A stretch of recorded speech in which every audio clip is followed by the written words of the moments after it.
बच्चों, क्या हाल चाल? मस्त एकदम। तो ऑल्टरनेटिंग करंट का लेक्चर नंबर 2 और आज हम स्टार्ट करने जा रहे हैं सर्किट थ्योरी। सर्किट थ्योरी में क्या होगा कि ये जो ऑल्टरनेटिंग करंट है या ये जो ऑल्टरनेटिंग पोटेंशियल है, इसको हम अप्लाई करेंगे किसी रेजिस्टर में या किसी कैपेसिटर में या किसी इंडक्टर में, और उसके बाद कैसे चीजों को डील करना है ये चीज समझेंगे। आज के लेक्चर में तो हम प्योर रेजिस्टर में अप्लाई करेंगे, प्योर कैपेसिटर में और प्योर इंडक्टर में।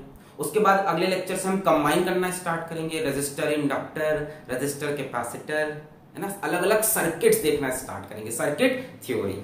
तो आज तो बहुत बेसिक्स पढ़ाएंगे इसकी, पर बहुत इंपॉर्टेंट होगा आज का लेक्चर। जो बातें बताएं उसको अच्छे से नोट कर लेना और समझ लेना। चलिए शुरू करते हैं यार, बातें खत्म करते हैं। My name is Alak Pandey and this is your beautiful सा चैनल फिजिक्स वाला। निकालो भाई कॉफी और पेन और शुरू करो ये खूबसूरत सा लेक्चर।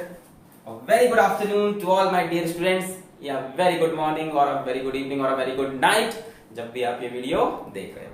जो बच्चे चाहें वो हमारी वेबसाइट www.physicswala-alakpande.com पे जाके इस लेक्चर के पीडीएफ नोट्स डाउनलोड कर सकते हैं। हाँ तो भाई आज हम पढ़ेंगे सर्किट थ्योरी। सर्किट थ्योरी, ठीक है, पहला लेक्चर ले लेते हैं इसका। आज हम पढ़ेंगे कि जब ऑल्टरनेटिंग करंट किसी प्योर रेजिस्टिव सर्किट में या प्योर इंडक्टिव सर्किट में या प्योर कैपेसिटिव सर्किट में आता है तब क्या क्या होता है। तो सबसे पहले हम स्टार्ट करने जा रहे हैं प्योर रेजिस्टिव सर्किट। ऐसा सर्किट जिसमें सिर्फ एक रेजिस्टेंस हो, इंडक्टर कैपेसिटर ना हो। चलो भाई, तो हमने यहां पे एक जुम यानी रेजिस्टेंस बना लिया और कनेक्ट कर दिया इसको एसी सोर्स से। ये एसी सोर्स होता है। इस एसी सोर्स से जो ईएमएफ आ रहा वो है V is equals to V naught sine omega T. सबको पता है एसी पोटेंशियल इस टाइप का होता है, E is equals to V naught sine omega T या V is equals to V naught sine omega T. अब इसकी वजह से इस रेजिस्टेंस में किस तरह का करंट आएगा, किस तरह। वैसे तो अल्टरनेटिंग करंट का डायरेक्शन लगातार बदलता रहता है। मान लेते हैं किसी इंस्टेंट पे करंट ऐसे जा रहा है। मैं फिर से बोल रहा हूं, अल्टरनेटिंग करंट का डायरेक्शन लगातार बदलता रहता है। एक बार इधर, एक बार इधर, एक बार इधर, एक बार इधर, एक सेकंड में 100 बार, अगर फ्रीक्वेंसी 50 है। खैर, हमने मान लिया किसी इंस्टेंट पे करंट इधर जा रहा है। इस इंस्टेंट पे हम इस सर्किट पे किरचॉफ लॉ लगाएंगे। किरचॉफ लॉ, ये बन गया हमारा क्लोज लूप। अब यहां से क्या लिखोगे V, और इसके लिए क्या लिखोगे minus I R is equals to 0। Kirchhoff law आता है भाई, करंट भी इधर, पाथ भी इधर, तो माइनस लिखेंगे, माइनस आई आर। अब यहां से हम लिख सकते हैं V is equals to I R, बड़ा सिंपल है। यहां से I is equals to V बटे आर, अरे बड़ा सिंपल था। रेजिस्टेंस में V पोटेंशियल लगाया तो V is equals to I R. अब V की जगह आप लिख सकते हो V naught sine omega T upon R, बोलो लिख सकते हैं। ध्यान से देखो, ये करंट की इक्वेशन बन गई। V नॉट कांस्टेंट है, इसकी मैक्सिमम वैल्यू, इसका एम्पलीट्यूड, R रेजिस्टेंस कांस्टेंट है। क्या हम ऐसे लिख सकते हैं I is equals to I not sine omega T. सोचो सोचो सोचो, ये भी कांस्टेंट, ये भी कांस्टेंट, दोनों को हटा के नया कांस्टेंट ले आए I not. What is I naught? I naught is the peak current, maximum current। तो हम बोल सकते हैं I naught क्या है, I naught is equals to V naught by R, and this is the peak current।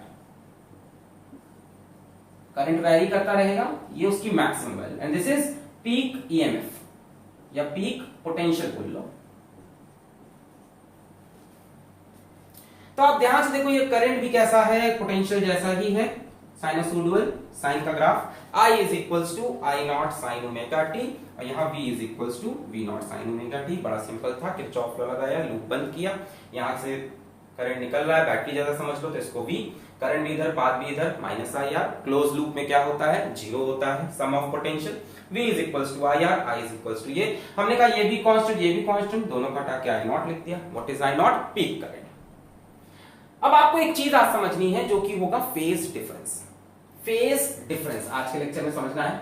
यहां formula बता देते हैं, वैसे है बड़ा आसान। फेज डिफरेंस ये क्या है, ध्यान से, ये है phase of V minus phase of I I का mod, phase of me minus phase of I का मॉड। अब वो फेज क्या होता है? ये जो साइन के साथ जो लिखा है ना, ये फेज है। कुछ जो लिखा हो अंदर, ओमेगा टी लिखा हो, omega T plus pi by 2 लिखा हो, omega T plus pi by 3 लिखा हो, इसके अंदर जो भी लिखा हो साइन के बाद, दैट इज फेज। साइन के बाद, कॉस के बाद, तो हम बोलेंगे v का फेज कितना है? Omega T. I का फेज कितना है? साइन के साथ omega T. Omega T minus omega T 0, यानी यहां पे बच्चों कोई फेज डिफरेंस नहीं है। तो हम लिखते हैं current is in phase with resistor, sorry with potential, very sorry. Current is in phase with potential, current potential के ही फेज में है। इसका मतलब क्या हुआ सर? इसका मतलब यह हुआ कि जिस तरह का पोटेंशियल का कर्व होगा, एग्जैक्टली वही कर्व करंट का होगा। जब पोटेंशियल मैक्सिमम होगा तब करंट मैक्सिमम होगा, जब पोटेंशियल मिनिमम होगा तब करंट मिनिमम होगा। इस चीज को हम दो चीज से समझेंगे अभी, एक होगा फेजर डायग्राम, एक होगा वेव डायग्राम। नई नई चीजें आने वाली, आज मजा आएगा। फेजर डायग्राम जैसे बता देंगे एकदम पकड़ लेना, कभी गलत नहीं होगा। और आज के लेक्चर की चीजें बहुत इंपॉर्टेंट होगी अपकमिंग लेक्चर्स के लिए, क्योंकि फेजर डायग्राम बनाना आपको आना चाहिए। चलो, तो प्योर रेजिस्टिव सर्किट में करंट और पोटेंशियल एक तरह के होते हैं, सेम तरह का फेज होता है उनका। मिटा रहे इसको, मिटा रहे। ओके, अब हम सीखेंगे इसका phasor diagram. Phasor diagram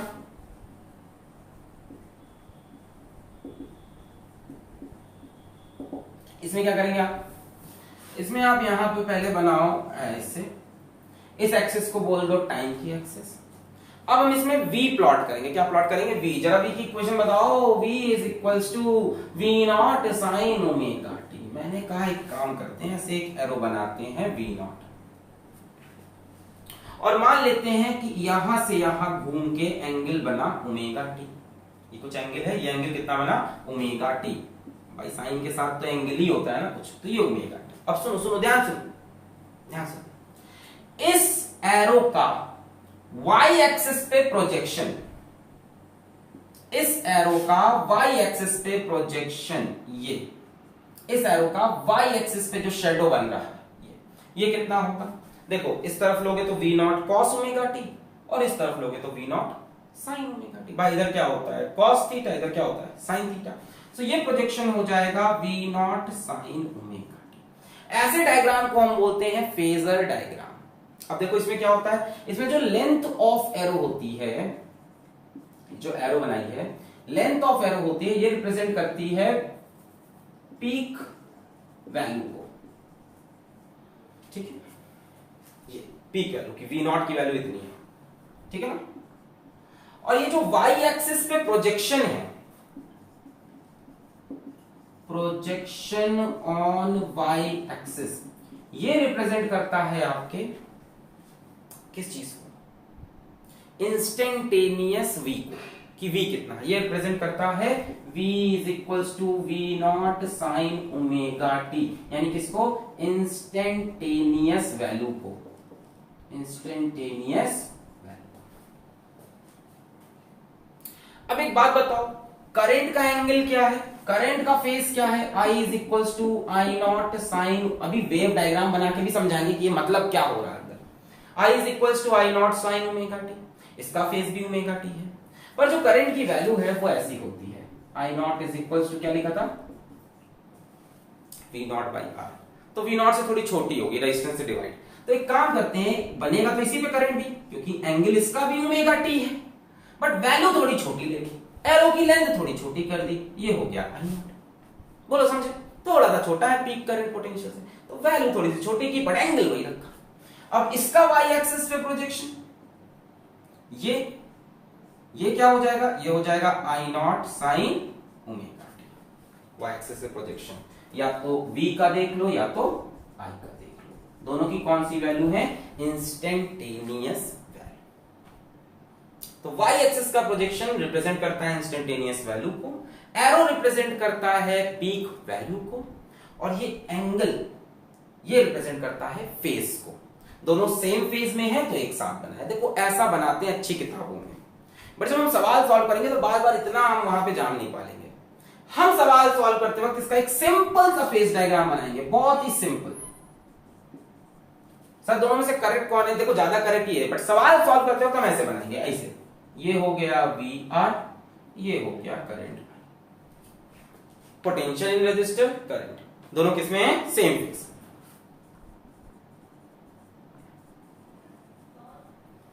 straight line बना दिया, दोनों किसमें हो गए? Same phase. तो नोट करें इतना, फिर वेव डायग्राम बनाए इसका।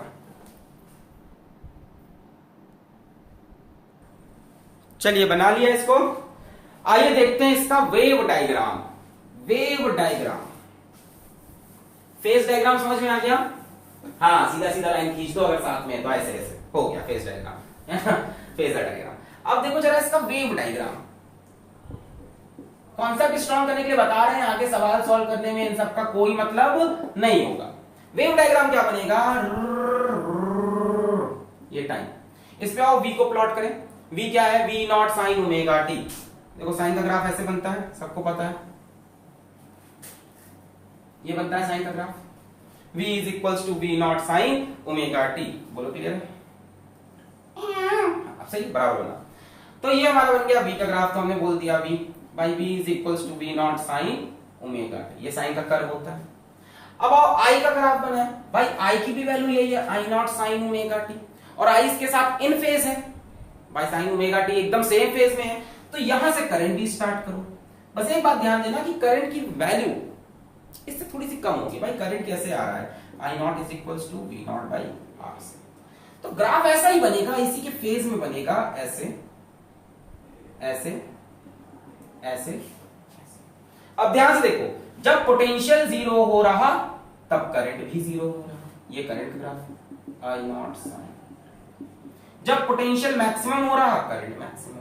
जब पोटेंशियल मैक्सिमम नेगेटिव साइड में, तब करंट मैक्सिमम नेगेटिव साइड में। जब पोटेंशियल फिर से मैक्सिमम, करंट फिर से मैक्सिमम। बात समझ में आई? इसको बोलते हैं सेम फेज में होना।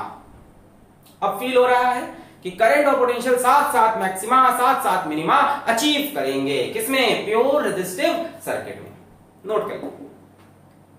अब इसमें सवाल कराने की कोई जरूरत है नहीं, क्या ही करोगे इसमें, आसान है। I नॉट पकड़ लो, V नॉट बाई आर आता है और सेम फेज में होते हैं। ठीक है, इंडक्टर इंडक्टर में सवाल कराते हैं। चलो नोट कर लिया, ओके। नेक्स्ट हेडिंग लगाइए जो कि इंपॉर्टेंट है, प्योर इंडक्टिव सर्किट। इसमें तो कुछ हुआ ही नहीं सर, ये सब तो हम भी कर लेते घर में बैठ के, कंचे खेल रहे थे। प्योर इंडक्टिव सर्किट,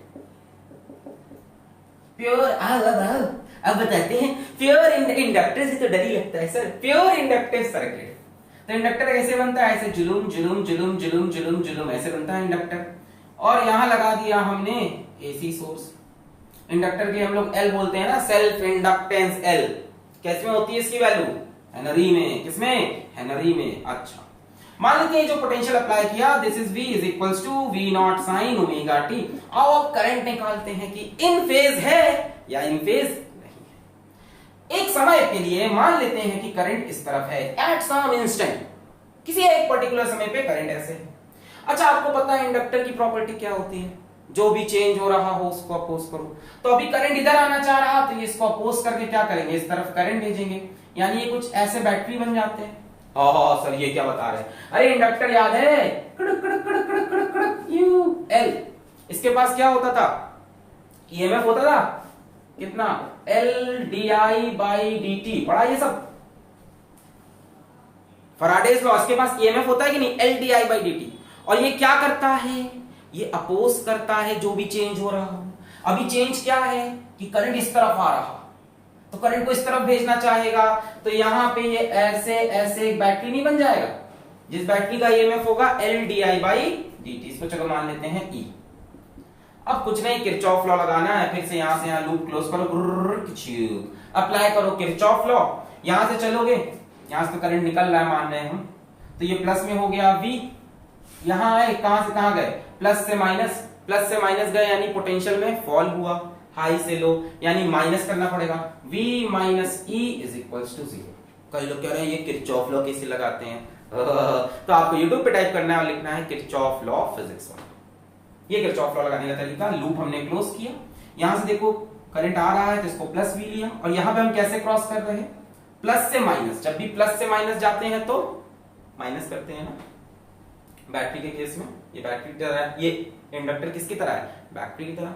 हायर से लोअर तो माइनस, यानी हम लिख सकते हैं V minus L D I by D T is equals to 0। यहां से हम लिख सकते हैं L D I by D T is equals to V। यहां से हम लिख सकते हैं D I is equals to V by L into D T. इसको हम आगे लिख सकते हैं D I is equals to V की वैल्यू बताओ, V naught sine omega T, V naught sine omega T upon L into D T. यहां तक नोट करो, डी आई मिल गया, आई मिल ही जाएगा इंटीग्रेशन से। नोट करें पहले, प्योर इंडक्टिव सर्किट। सर क्या हो रहा है इसमें, कैपेसिटर में तो आसान था, डिवाइड कर दिया, तभी तो पढ़ा रहे हैं अलग से। प्योर इंडक्टिव सर्किट, इंडक्टर का काम क्या है, जो भी चेंज हो उसको अपोज करो। इसने यहां से इस इंस्टेंट पे करंट इधर भेजा, इसका नाम जो भी चेंज होगा उसको अपोज करेंगे, अपोजिट करंट बनाया, इंड्यूस करंट। और यहां पे एक बैटरी जैसा बन गया, इस बैटरी का ईएमएफ होता है L D I by D T. और इस तरफ क्यों बनाया पॉजिटिव, क्योंकि ये इधर से करंट निकालना चाहेगा, इंड्यूस करंट, इसको अपोज करने के लिए। उसकी हमको अभी डेप्थ में नहीं जाना। क्लियर है, किरचॉफ लॉ लगाया, यहां से करंट आ रहा था प्लस V, प्लस से माइनस तो माइनस। ये कहोगे यहां से करंट आ रहा मतलब, यानी इसको थोड़ा सा भी बैटरी की तरह इमेजिन कर सकते हैं ना, कि करंट यहां से निकला तो ये पॉजिटिव तो ये नेगेटिव। ठीक है, खैर यहां तक नोट करें, D I is equals to V not by L sine omega T D T. लिख लिया, आगे बढ़ते हैं। यहां पर D I is equals to V not by L sine omega T D T. एक काम करते हैं, इसको इंटीग्रेट कर देते हैं, दोनों तरफ integrate.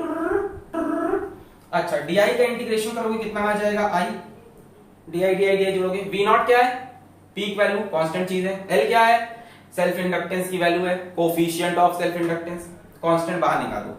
I is equals to V naught by L integration of sine omega T. Sign omega T का इंटीग्रेशन होता है माइनस कॉस ओमेगा टी, और ओमेगा से डिवाइड भी करना पड़ेगा। बोलो यस और नो। अरे साइन ओमेगा टी का इंटीग्रेशन क्या आएगा, माइनस कॉस ओमेगा टी, और फिर ओमेगा है तो उससे डिवाइड करना पड़ेगा। बहुत बढ़िया, अच्छा यार।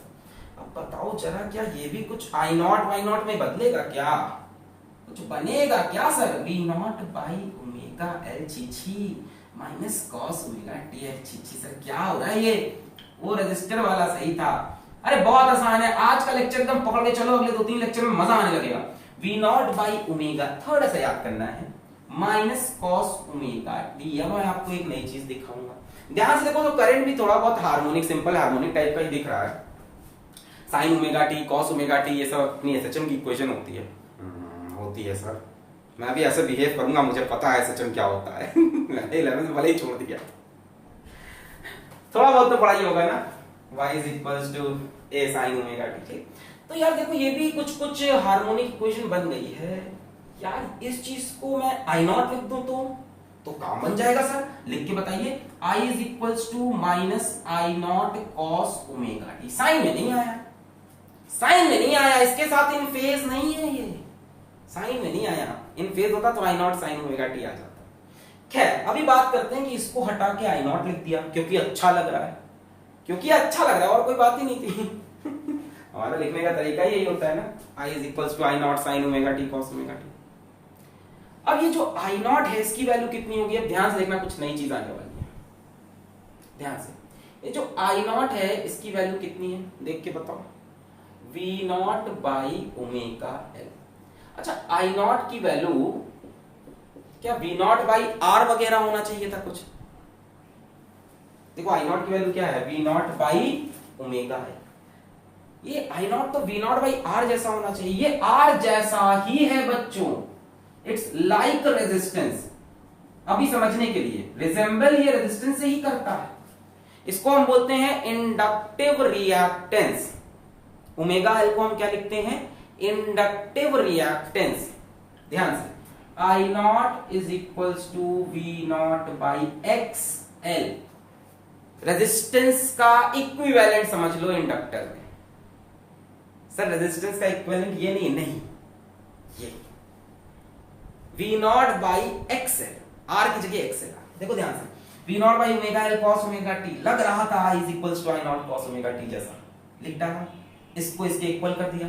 फिर हमने कहा नीचे कुछ रेजिस्टेंस जैसा होना चाहिए, तो हमने कहा है, इसका नाम है इंडक्टिव रिएक्टेंस। लिखें इंडक्टिव रिएक्टेंस। देखो आज नई नई चीजें मिलेंगी, फिर अगले 2-3 लेक्चर में मजा आएगा। इंडक्टिव रिएक्टेंस, इसकी वैल्यू कितनी है, ओमेगा एल। इसकी यूनिट क्या होगी, ओम। भाई इधर करंट लाना है, ऊपर पोटेंशियल है तो नीचे डेफिनेटली ओम ही तो होगा। एम्पियर कैसे आता है, वोल्ट अपॉन ओम से। एम्पियर कैसे आता है, वोल्ट अपॉन ओम से, तो इसको तो ओम होना ही पड़ेगा, यानी इंडक्टिव रिएक्टेंस की जो यूनिट है वो ओम ही है, तभी तो बोला लाइक रेजिस्टेंस। हाँ सर मजा आ गया। वहां पे क्या आया था, आई नॉट साइन ओमेगा टी, मस्त। यहाँ पे कुछ अलग आ रहा, माइनस भी आ गया साइन ओमेगा टी के इंटीग्रेशन से, और V not by omega L कुछ आ गया, उसको हमने आई नॉट बोला। हमने कहा देखो ये रेजिस्टेंस जैसा, तो इसको एक्सएल बोल लो, इंडक्टिव रिएक्टेंस। अब पता लगाएं ये इसके साथ इन फेज है कि नहीं, तो हम बता रहे नहीं है, पर आपको कैसे दिखेगा इन फेज का मतलब ये चीज सेम हो, एंगल वो तो सेम है, पर यहाँ पे यही अलग है, फंक्शन ही अलग है साइन और कॉस का।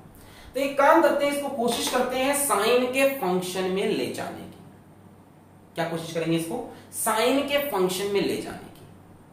ठीक है, कोशिश करते हैं, इसको मिटा लें, ये लिख लिया इंडक्टिव रिएक्टेंस। अब हम कोशिश करेंगे इसको साइन के फंक्शन में ले जाएंगे। देखो जरा, I is equals to minus I naught. क्या मैं कॉस ओमेगा टी को साइन 90 माइनस ओमेगा टी लिख सकते हैं? Sine 90 minus theta is cos theta, sine 90 minus theta is cos theta. ये कॉस थीटा को मैंने साइन 90 माइनस थीटा लिख लिया। अच्छा, माइनस साइन साइन में अगर अंदर भेजे तो अंदर नेगेटिव चला जाता है, पढ़ रखा होगा आपने, sine of minus theta is equals to minus sine theta. तो ये माइनस साइन उठा के हम अंदर भेज सकते हैं, बस अंदर पूरा माइनस माइनस लगाना पड़ेगा। तो I is equals to I not sine omega T minus pi by 2। हो क्या बात है। अब करंट भी साइन के फंक्शन में, V भी साइन के फंक्शन में। अब बताओ क्या दोनों इन फेज है? नहीं है। करंट और इसमें कितना फेज डिफरेंस है, पाई बाई 2, 90 डिग्री का। देखो यहां जो भी आया ना उसको कोशिश करो साइन के टर्म्स में लिखने की। तो cos थीटा को हम साइन 90 माइनस थीटा लिख सकते हैं, तो लिख दिया। अब इसमें आपका सवाल बहुत जेन्युइन है कि इसको साइन 90 प्लस थीटा क्यों नहीं लिखा। पूछो साइन 90 प्लस थीटा क्यों नहीं लिखा। साइन 90 प्लस थीटा क्या होता है, cos थीटा होता है। वो भी मेरे दिमाग में भी यही सब आता था यार पढ़ते वक्त कि ये साइन 90 प्लस थीटा लिख देते, क्या दिक्कत थी। सेकंड कोऑर्डिनेट में भी साइन पॉजिटिव है, साइन 90 प्लस थीटा भी cos थीटा। बात ये है कि आपको यहां पे ओमेगा टी को पॉजिटिव लेके आना है लास्ट में। पकड़ लो अब ये बात, कोई भी पूछे तुमसे, अपने मन से कंफ्यूजन हटाओ। यहां पे ओमेगा टी पॉजिटिव आना चाहिए। तो अगर 90 प्लस थीटा लेते फिर माइनस अंदर भेजते तो ये भी माइनस होता है, ये भी माइनस नहीं, ओमेगा टी को पॉजिटिव ही चाहिए, समझ गए। इसलिए साइन 90 माइनस थीटा यूज किया, माइनस अंदर गया, वो पॉजिटिव। वहां पे साइन 90 प्लस थीटा भी आप लिख सकते थे, बिल्कुल लिख सकते थे, बट उससे फिर ओमेगा टी नेगेटिव आता। अब साफ साफ आपको दिख रहा है कि पोटेंशियल और करंट में फेज डिफरेंस है। पीछे कौन है फेज में, ये इससे 90 डिग्री पीछे चल रहा है, इसका वेव फंक्शन इससे 90 डिग्री पीछे भाग रहा है। ये बना के दिखाएंगे टेंशन। अभी एक लाइन लिख लो पहले, करंट लैग्स बिहाइंड, लिखो भाई पोटेंशियल, ईएमएफ लिखना, ईएमएफ लिख लो, बाई 90 डिग्री। प्योर रेजिस्टर में क्या था, इन फेज, यहां पे इन फेज नहीं है। Current lags behind potential by 90 degree, लिखें। ये दिख रहा है फेज डिफरेंस इन दोनों में 90 डिग्री का। पीछे कौन है, ये माइनस पाई बाई 2 पीछे चल रहा है। नोट करें, बहुत नई नई चीजें आ गई हैं, छाप लें। कर लिया, चलो इसका फेजर डायग्राम बनाते हैं। उससे पहले एक बार जल्दी से इसको रिवाइज कर ले, वरना ये तो दिमाग से जाने वाला है। तो हमने क्या किया कि यहाँ से करंट निकाला, हमने कहा ये बैटरी बन जाएगा, करंट को अपोज करेगा ऐसा, इसका ईएमएफ LdI/dt वैसा। फिर हमने कहा जब इसको हम क्लोज सर्किट बनाएंगे तो ये V प्लस में हो जाएगा और ये माइनस ही हो जाएगा। फिर V is equals to LdI/dt आया। फिर हमने DI की इक्वेशन बना के उसको इंटीग्रेट किया, इंटीग्रेट करके ये एक्सप्रेशन बना। फिर यहाँ तक पहुंचे, हमने कहा इसको I0 लिख सकते हैं। I0 लिखने के लिए V0/ओमेगा L हमें लगा कुछ रेजिस्टेंस जैसा, हमने कहा चलो उसको हम बोल देते हैं inductive reactance XL which is equals to omega L जिसकी यूनिट ओम। फिर हमने कहा इसको I0 मान लिया, पूरे को इसको I0 मान लिया, I0 cos ओमेगा t। हमने कहा cos की जगह साइन लाने की कोशिश करते हैं, तभी फेज क्लियर होगा भाई कि आगे पीछे। तो साइन लाने के लिए cos थीटा को लिखते हैं sin 90 माइनस थीटा। 90 प्लस क्यों नहीं लिखा बता दिया, क्योंकि ये हमको पॉजिटिव ही चाहिए, ठीक है। sin 90 माइनस थीटा, फिर ये माइनस अंदर गया, माइनस हो गया, ये आया। हमने कहा करंट इससे पीछे है 90 डिग्री, पीछे देखो, पीछे तो देखो, मिटा रहे हैं। आइए इसका फेजर डायग्राम बनाते हैं, इस पे सवाल कराएंगे यार। हाँ समझ रहे हैं, अरे हमको भी डर लगता था, कराएंगे इस पे सवाल। आओ पहले इसका फेजर डायग्राम बनाओ। तो इसका फेजर डायग्राम बनाएंगे हम। Let us draw the phasor diagram. अब बताओ दोनों एक के ऊपर एक आएंगे क्या? बिल्कुल नहीं आएंगे। आओ बनाते हैं फेजर डायग्राम। देखो पहले आप ऐसे बना लो, ये क्या है V0, यहां से कितना आगे ओमेगा t। अरे भाई V is equals to V0 sin omega t, और डेफिनेटली इसका y एक्सिस पे जो प्रोजेक्शन होगा वो इंस्टेंटेनियस पोटेंशियल क्या है।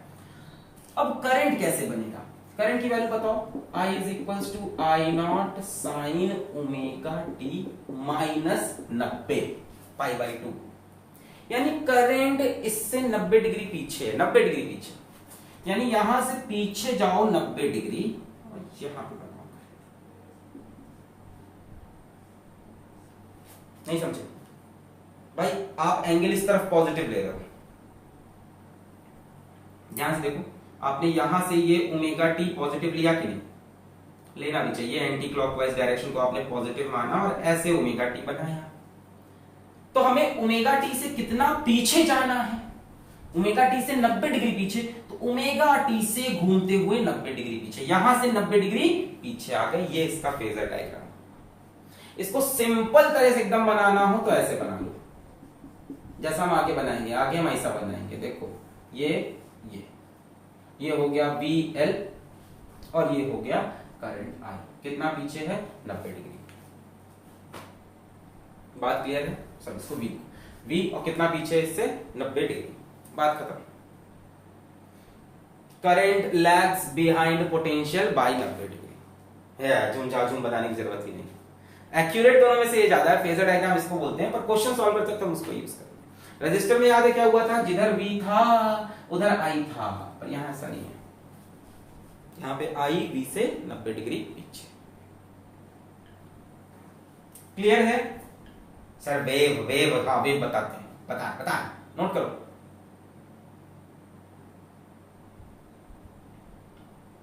ओके, दिल ने तुमको चुन लिया है, तुम इसको चुनो ना। ख्वाब को ये देखता है, तुम ही सपने बुनो ना। दिल ये मेरा तुमसे कुछ कह रहा है, सुनो ना। दिल ये मेरा तुमसे कुछ कह रहा है। अब देखो करंट इससे 90 डिग्री पीछे है। पीछे है मतलब, और समझते हैं पीछे का मतलब। V is equals to V0 sin omega t, I is equals to I0 sin omega t minus 90 degree. एक बात बताओ, जब टाइम 0 है तब दोनों की वैल्यू बताओ। t को 0 रख दो, V की वैल्यू कितनी आएगी? 0, sin 0 is 0। t को 0 रख दो, ये कितना आएगा? सर ये कुछ आएगा, ध्यान सुनो। टाइम को 0 रखो, टाइम को 0 रखोगे तो ये कितना आएगा? 0 आएगा। सही है, टाइम की एक्सिस है, टाइम को 0 रखा, V की वैल्यू 0 है। यहां पे t को 0 रखो, ये तो चला जाएगा, -5/2 बचेगा, यानी माइनस साइन 90 यानी -1। तो करंट की वैल्यू -I0 होगी। जब टाइम 0 रखोगे तो ये तो 0 हो गया, पर ये -90 यानी sign -90, minus sign 90 is -1 -I0, यानी इस टाइम करंट अपनी नेगेटिव मैक्सिमम पे होगा। समझ रहे हो? इससे 90 डिग्री पीछे है। जब ये मैक्सिमम पे पहुंचेगा तब करंट यहां पहुंचेगा। बात समझ रहे हैं? जब ये मिनिमम पे पहुंचेगा तो करंट उस टाइम मैक्सिमम पे पहुंचेगा।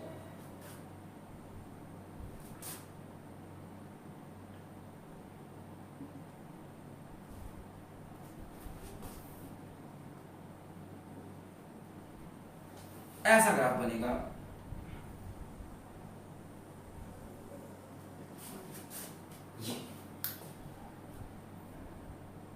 इससे 90 डिग्री पीछे है, वही साइन का ग्राफ, बट ये स्टार्ट इससे 90 डिग्री पीछे हुआ है। इसको आप माइनस कॉस का ग्राफ भी कह सकते हो। कॉस ग्राफ एक्सिस के ऊपर या नीचे से स्टार्ट होता है, ओरिजिन के ऊपर या नीचे से स्टार्ट होता है। कॉस ग्राफ ओरिजिन के ऊपर या नीचे से स्टार्ट होता है। नीचे से इसलिए हुआ क्योंकि ये माइनस कॉस का ग्राफ था, माइनस कॉस ओमेगा टी आ रहा था ना।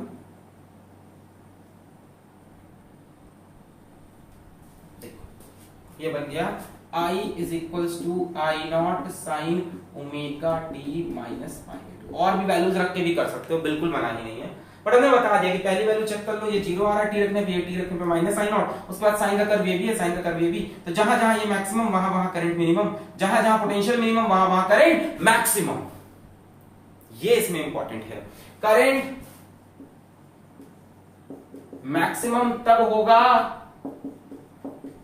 जब पोटेंशियल मिनिमम होगा एंड वाइसे वर्सा। फील हुआ?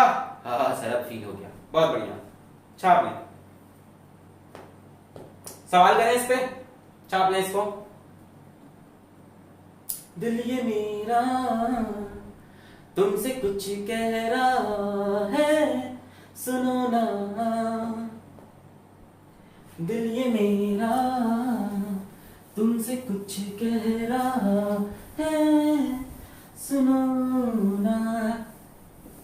मेरा दिल तुमसे सिर्फ और सिर्फ सवाल कहेगा। सवाल नंबर 1 आओ। सवाल नंबर 1, अरे सब याद आ जाएगा, धीमे धीमे सब याद आ जाएगा। यहाँ पे एक इंडक्टेंशन नहीं, यहाँ पे एक इंडक्टर, यहाँ पे एक एसी सोर्स। इंडक्टर की value L is equals to 2 henry, V is equals to टिंग डिंग डिंग डिंग डिंग डिंग डिंग डिंग टिंग डिंग डिंग 10 साइन 10t प्लस 30 डिग्री। हाँ ये क्या है? ये फेज है इसका। 10 साइन ओमेगा t प्लस कुछ फाई वगैरह थी, हो जाएगा मतलब, ठीक है छोड़ो। तो ये V नॉट हो जाएगा, इतना तो समझ ही रहोगे। V is equals to V naught sine, ये ओमेगा हो गया, ये कुछ है। खैर हमसे कहा find the equation of current versus time.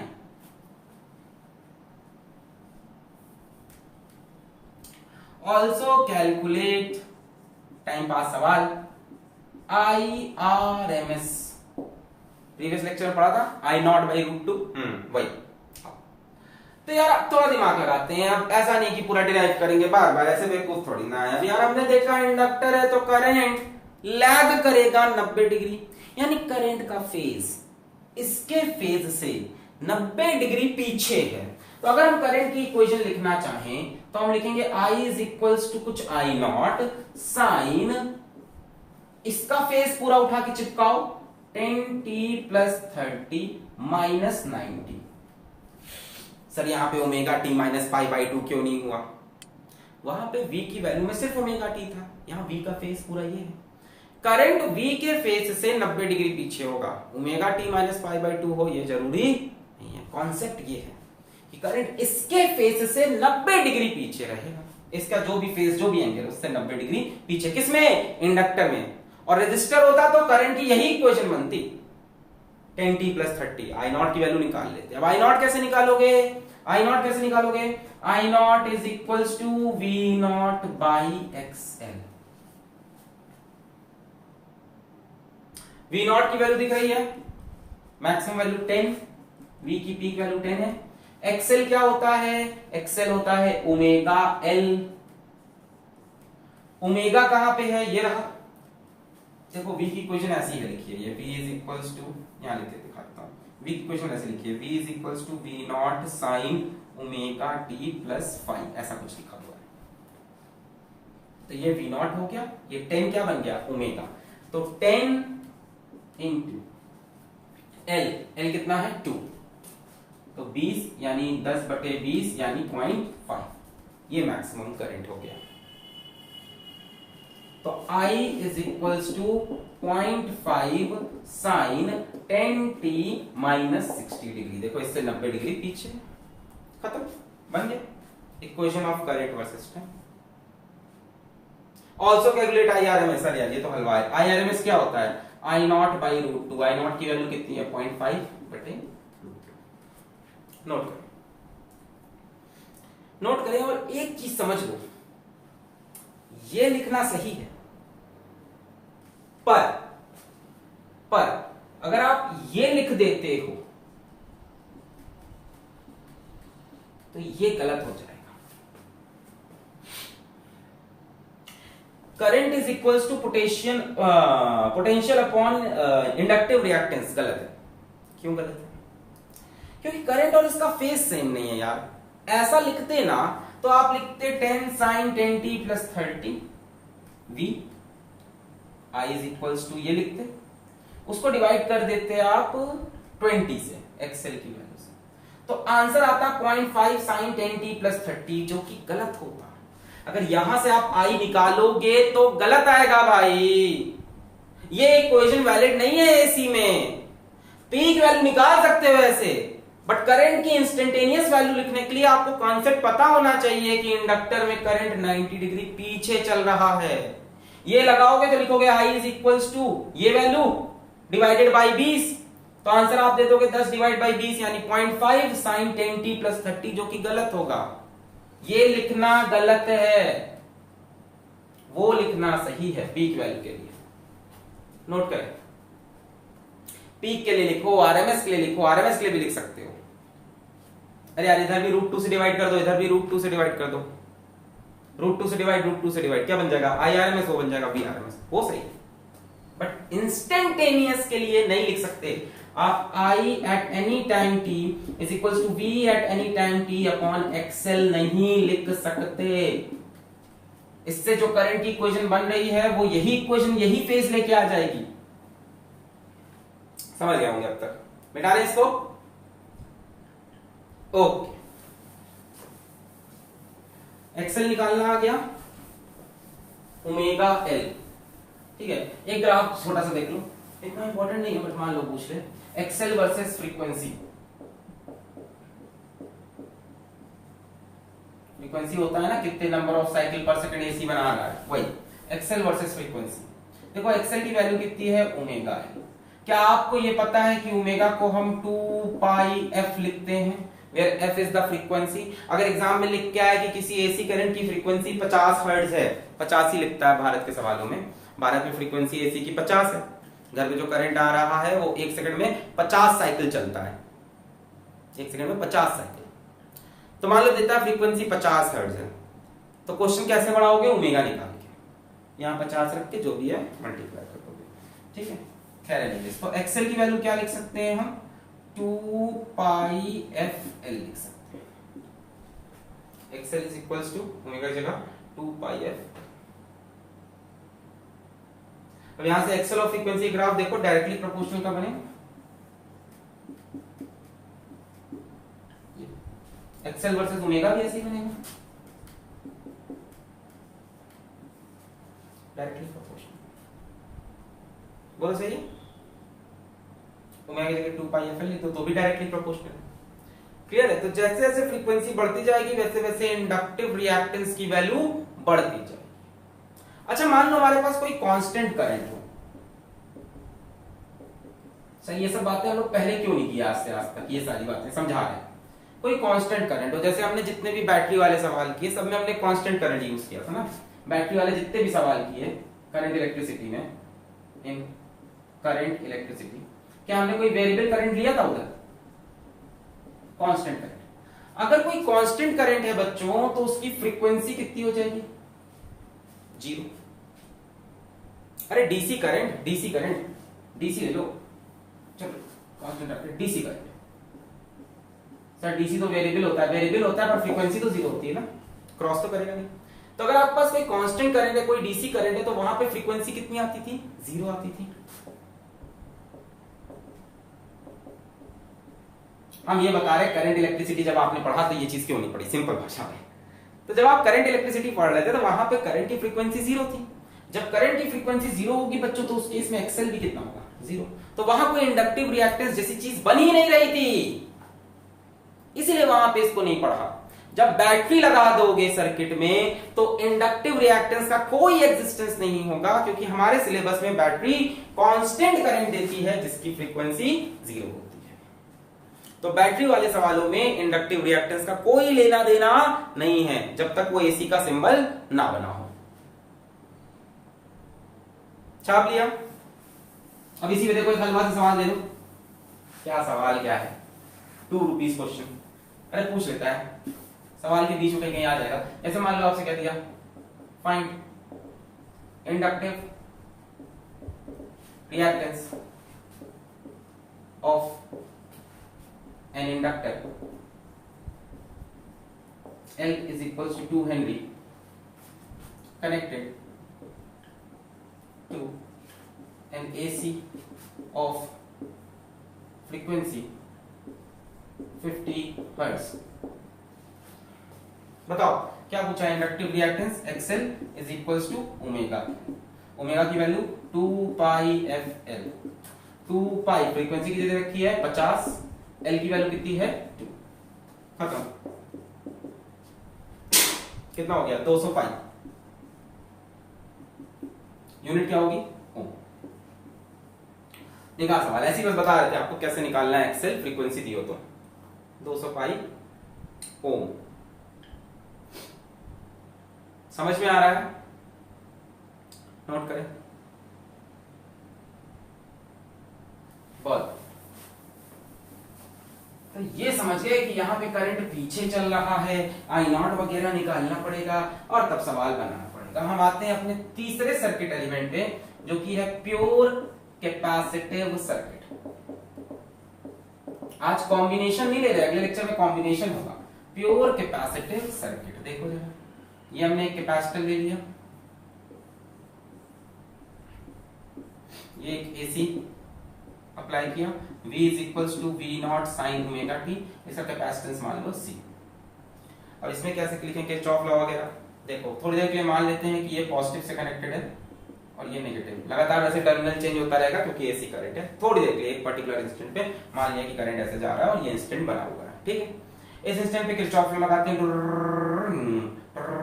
Kirchhoff law लगाते हैं। इसका पोटेंशियल V, कैपेसिटर का पोटेंशियल कितना होता है? मान लेते हैं इस तरफ चार्ज प्लस Q आया है, इस तरफ चार्ज माइनस Q आया है, तो कैपेसिटर का पोटेंशियल होता है Q by C is equals to 0। Minus क्यों लिखा? क्योंकि यहाँ देखो पॉजिटिव से, जैसे वहां इंडक्टर में पॉजिटिव से नेगेटिव, यहाँ positive minus Q by C।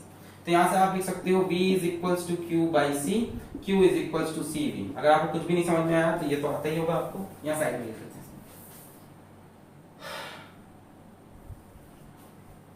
कहाँ लिखे? यहाँ V minus Q by C is equals to 0 लिखा, इसको V को पॉजिटिव, यहाँ से यहाँ गए नेगेटिव, इसमें पोटेंशियल डिफरेंस कितना होता है? Q by C। V is equals to Q by C लिखा और Q is equals to CV लिखा। यार ये तो पता ही होगा, कुछ नहीं पता तो कि अगर आप एक कैपेसिटर को V पोटेंशियल पे अप्लाई कर दोगे तो क्या मिलेगा? Q is equals to CV। ये तो पता होगा, तरीका वैसे यही करने का, किरचॉफ लॉ लगा के लूप बनाओ V और ये potential minus Q by C या Q is equals to CV। Q is equals to CV को आगे बढ़ाते हैं, V की वैल्यू पुट कर दो, C V naught sine omega T. अब अपने को क्या चाहिए होती है? करंट की इक्वेशन। अपने को देखना है करंट इन फेज है कि फेज में नहीं है। यार करंट कैसे आएगा? चार्ज है, क्या करंट ऐसे आ सकता है, I is equals to dq by dt, yes आ सकता है। इसको डिफरेंशिएट कर दो, चार्ज को डिफरेंशिएट करो, CV not constant, sign omega T का डिफरेंशिएशन कॉस ओमेगा टी, साथ में एक ओमेगा से मल्टीप्लाई, डिवाइड नहीं करना, डिफरेंशिएशन कर रहे हैं, और साइन का differentiation plus cos omega T है, इंटीग्रेशन में माइनस हो, तो I इज इक्वल्स टू क्या आ रहा है देखो जरा, I is equals to omega C V naught cos omega T. ये क्या कर दिया, अगर मैं, हाँ थोड़ा अजीब लगेगा, पर अगर मैं इस पूरे को I नॉट मान लूं, I is equals to I not cos omega T, आए हाय कुछ तो काम बना, पर इसमें कुछ V नॉट से डिवाइड नहीं हो रहा, मल्टीप्लाई हो रहा है, संभाल लेंगे, देखो कैसे संभालेंगे, अपन सब संभाल लेंगे। Let I not is equals to, इसी को माना लिखो, यही लिखो, ओमेगा सी वी नॉट। हम चाहते थे कि वी नॉट डिवाइड बाई कुछ रेजिस्टेंस जैसा दिखे, I not is equals to V not upon 1 by omega C, अपन ने दिमाग लगा दिया, इसको नीचे लाके 1 बाई ओमेगा सी लिख दिया, और ये 1 बाई ओमेगा सी कुछ रेजिस्टेंस जैसी क्वांटिटी लग रही है, I not is equals to V not by X C, zeta C बोल लो, ये है inductive capacitance, sorry capacitive reactance,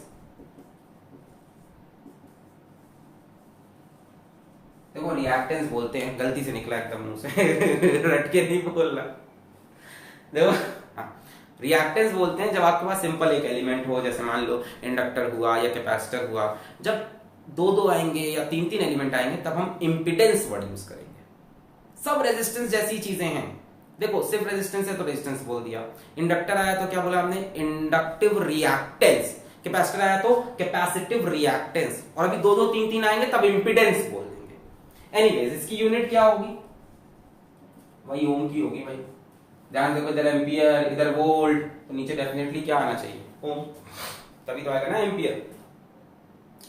तो ये हमको मिल गया रेजिस्टेंस का इक्विवेलेंट कैपेसिटिव सर्किट, क्या XC, XC की वैल्यू कितनी है 1 बाई ओमेगा सी, ध्यान से XC की वैल्यू कितनी है 1 बाई ओमेगा सी, इसमें बच्चे बहुत गलती करते हैं, XC को ओमेगा सी याद कर लेते हैं, सब गड़बड़ हो जाता है, अरे यहाँ ओमेगा सी साथ में आया है, उसको नीचे भेजना पड़ेगा रे भाई, I नॉट की value V not by XC, V not by XL या V नॉट बाई R, आसान है, V नॉट बाई R में तो R होता है, V नॉट बाई XL में XL omega L, V not by XC में XC is 1 by omega C।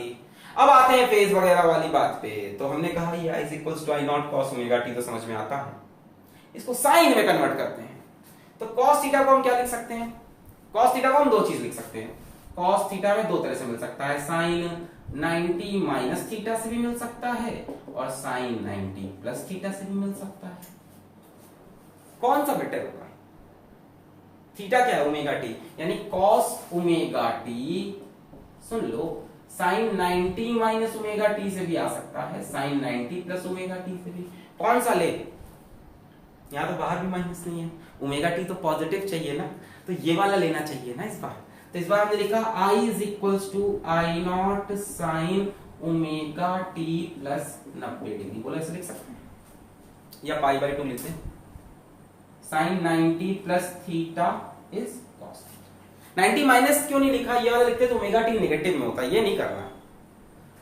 अब बताओ क्या करंट और पोटेंशियल सेम फेज में है या डिफरेंट फेज में है, डिफरेंट फेज में है, करंट आगे हो गया इस बार, कितना 90 डिग्री, करंट लीड्स, लैग नहीं, current Leeds potential by 90 degree, दिख रहा है 90 डिग्री से आगे जा रहा है, क्या लिखोगे स्टेटमेंट लिखोगे, करंट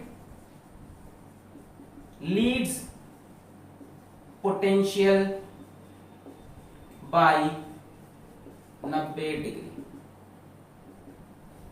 रेजिस्टेंस में साथ में था, इंडक्टर में 90 डिग्री पीछे था, और कैपेसिटर में 90 डिग्री आगे, फेज डिफरेंस दिख रहा है, ये फेज इसका ओमेगा टी, इसके omega T plus pi by 2, current इससे π/2 आगे चल।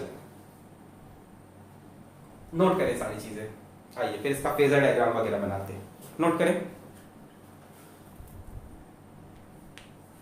Current Leeds potential by 90, inductor में लैग, कैपेसिटर में लीड।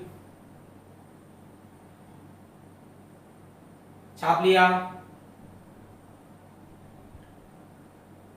मिटा रहे इसको। Okay,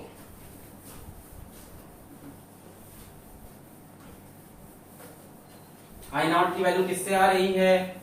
V not by XC से आ रही है। XC क्या है हमारा? कैपेसिटिव रिएक्टेंस है। उसकी वैल्यू कितनी है? 1/ω c। सवाल करते हैं इसका।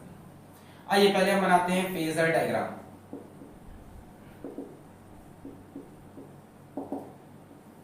फेजर डायग्राम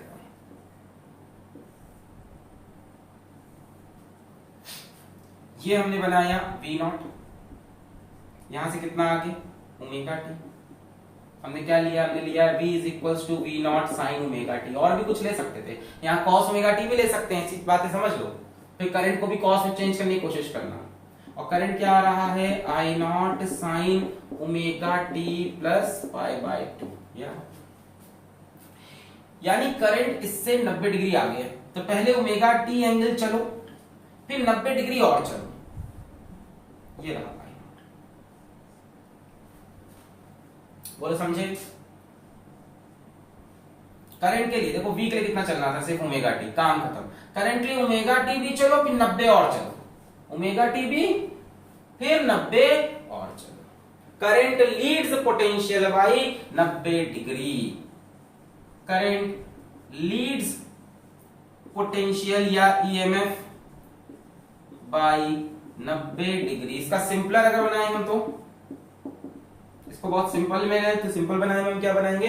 सिंपल बनाने में हम ऐसे बना देंगे, इससे करके। इस बार आगे कौन है? करंट। तो करंट को यहां बैठा लो, V को यहां बैठा लो, 90 डिग्री का डिफरेंस। इंडक्टर में उल्टा था, वहां पर करंट पीछे था 90 डिग्री। एकदम सिंपल बना लिया हमने, यानी इसी को उठा के ऐसे रख दिया। क्लियर है? नोट करो फेजर डायग्राम। करंट आगे, ओमेगा टी से 90 डिग्री आगे। बन गया?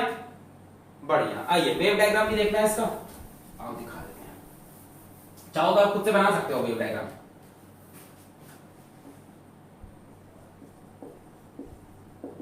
ये जनरल वेव डायग्राम है। जनरल मतलब पर्टिकुलर इक्वेशन, इस इक्वेशन का V is equals to V naught sine omega T, इस वाली इक्वेशन का। अलग अलग इक्वेशन पे अलग अलग कहानी होगी। और I is equals to I not sine omega T plus π/2।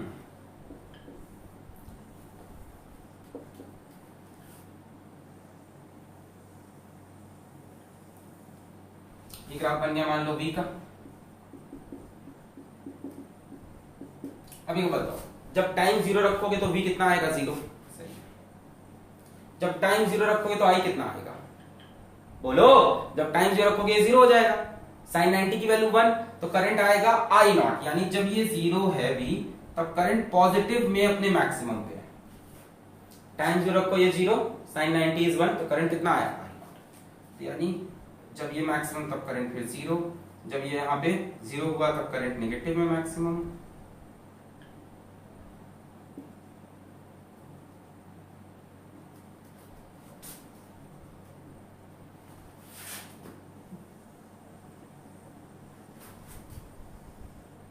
ये बनेगा ग्राफ।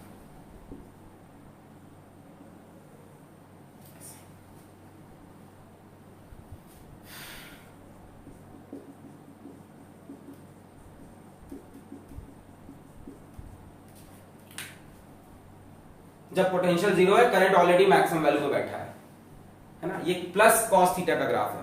प्लस कॉस थीटा का ग्राफ ओरिजिन से ऊपर, minus cos theta graph origin से नीचे से स्टार्ट होता है। बाकी बनने तो सब वही जुम जुम जुम जुम।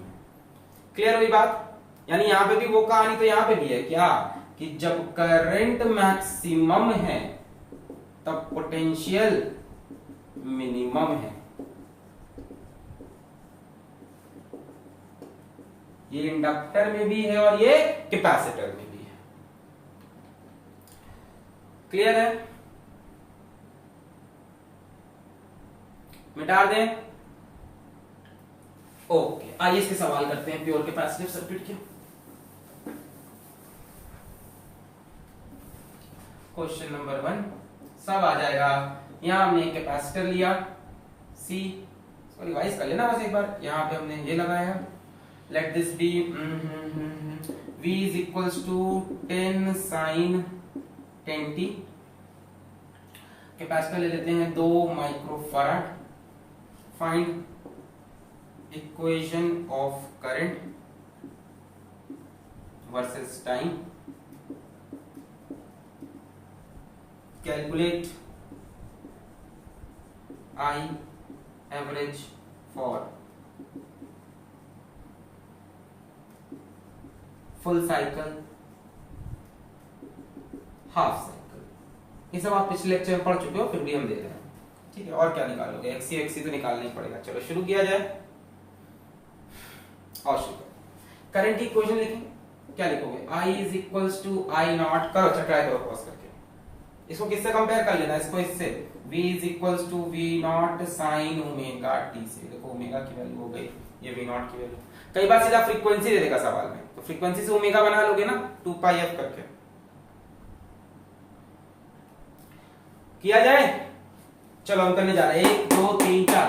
I is equals to I not sine omega t plus pi by 2। तो I is equals to, I not निकालना पड़ेगा। आई नॉट की वैल्यू कितनी होगी बोलो? I not will be V not by X C, यानी V not by 1 by omega C. X L omega L था, ये 1 बाई ओमेगा सी आ रहा था, याद है? तो I not is equals to V not upon 1, V not की वैल्यू रखते हो। वी नॉट कितना है? 10 अपॉन 1 अपॉन ओमेगा कितना है? 10, और सी कितना है? 2 माइक्रोफैराड, यानी 2 into 10 to the power minus 6।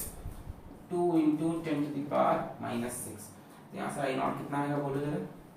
10 दूना 20, ऊपर आके हो गया ये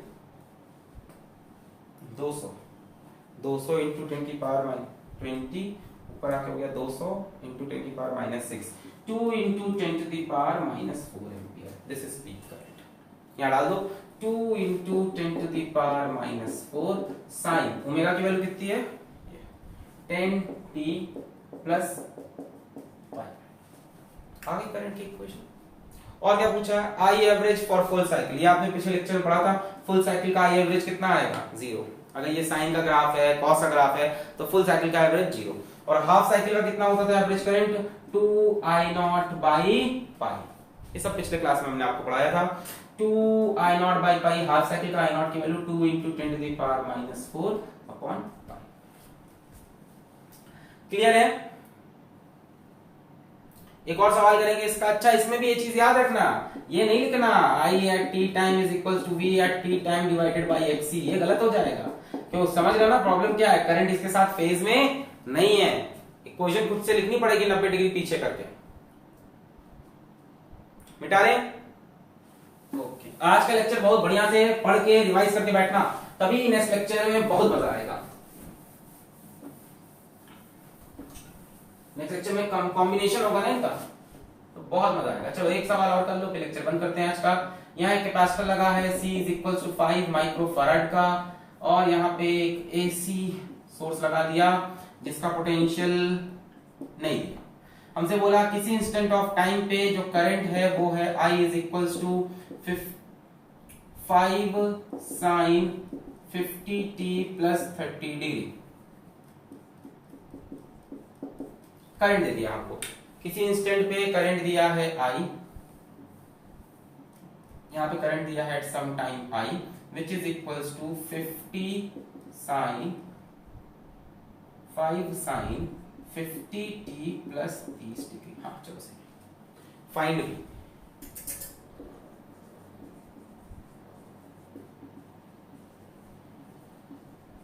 तो क्या हुआ? सब चेंज हो सकता है। फिर भी पूछ लो, बताओ कैपेसिटर में कौन आगे होता है? करंट, यानी पोटेंशियल पीछे होगा। तो V की इक्वेशन क्या बनाओगे? V is equals to V naught sine current lead करना है, करंट इससे 90 डिग्री आगे होना है, ये इससे 90 डिग्री पीछे, तो इसका पूरा फेज उठा लो 50t प्लस 30 माइनस, वहां तो करंट में, अरे कॉन्सेप्ट पकड़ो भाई, इन दोनों में से आगे कौन है? Current Leeds potential by 90 degree in capacitive circuit, in pure capacitive circuit. तो ये 90 डिग्री आगे होना चाहिए, तो ये उससे 90 डिग्री पीछे कर दिया। अब बताओ V नॉट की वैल्यू चाहिए, तो V नॉट की वैल्यू कैसे निकली, कैसे निकलेगी? I नॉट की वैल्यू बोलो कितनी है? V not by XC। यहां से V नॉट की वैल्यू कितनी हो जाएगी? I नॉट इंटू XC, यानी I naught into XC is 1 by omega C। I naught कितना दे रखा है? ये रहा I naught, I is equals to I not sine omega t, यानी 5, 1 बाई ओमेगा कितना रहा? Omega t। अरे ये ऐसी इक्वेशन है, I is equals to I not sine omega t plus 5। तो ओमेगा की वैल्यू कितनी है? 50, और C कितना है? 5 into 10 to the power minus 6 microfarad है ना। 5 से 5 मर जाएगा, 10 की पावर माइनस 6 ऊपर ले आओ, कितना आ रहा? V naught is equals to 5 into 1 upon, ये हो गया I नॉट, ओमेगा हो गया 50 और C हो गया 5 इंटू 10 पावर माइनस 6। सही कर रहे ना? 5 से 5 कट गया, 10 पावर माइनस 6 ऊपर जाकर 10 पावर 6, उसको हम लिख सकते हैं 100 इंटू 10 की पावर 4 अपॉन 50, ये हो गया 2 into 10 to the power 4 volt V not की value.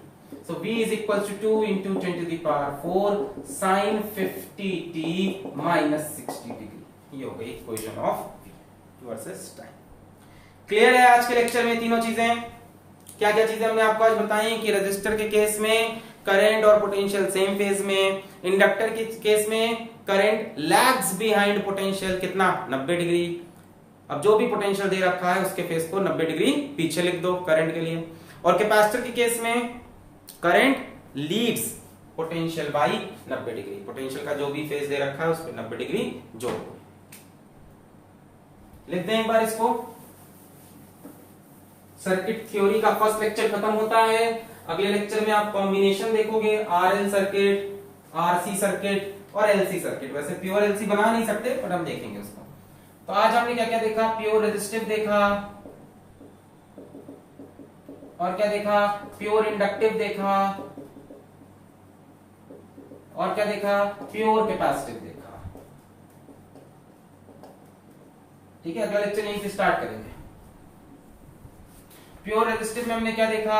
Simple, if V is equals to V naught sin omega t, then I is equals to I naught sin omega t, and I naught is equals to V naught by R। और हम phasor diagram बनाए simple वाला, तो V ऐसे, I ऐसे। फिर हमने pure inductive circuit देखा, V is equals to V naught sin omega t, current lag करेगा 90 degree, I naught sin omega t minus pi by 2। I naught की वैल्यू चाहिए तो V not by XL। XL की value क्या होती है? XL is equals to omega L। Omega क्या होता है? 2 पाई F। फेजर डायग्राम की बात करें तो करंट पीछे है, पोटेंशियल आगे है, तो ये रहा पोटेंशियल, ये रहा करंट, ये 90 डिग्री। फिर हमने बात की प्योर कैपेसिटिव सर्किट की। बताओ अपने आप बताते जाओ, बोलो।